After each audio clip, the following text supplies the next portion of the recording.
Od ukupno obrađenih 50,53% glasačkih listića na području Tuzlanskog kantona, Stranka demokratske akcije osvojila 25,12% glasova. Na drugom mjestu je Socijaldemokratska partija sa 22,29%, potom Pokret demokratske akcije sa 20,43%. Četvrto mjesto trenutno zauzima Demokratska fronta sa 6,09%, nakon koje slijedi SBB sa 5,03% osvojenih glasova. Do sada je obrađeno 98.598 glasačkih listića, od kojih je 3.560 nevažećih praznih, dok je 4.169 nevažećih listića po drugim kriterijima.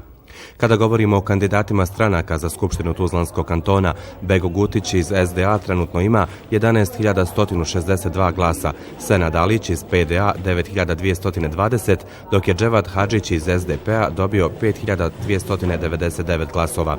U narednom periodu trebali bi biti poznati rezultati sa preostala 324 biračka mjesta.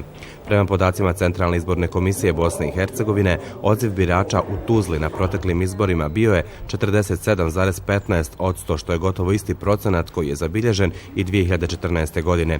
Kada je riječ o općinama sa područja Tuzlanskog kantona, najveća izlaznost je zabilježena u Banovićima, gdje je glasalo 77% birača. Pravo glasa na području Tuzlanskog kantona na proteklim izborima imala su 429.702 stanovnika.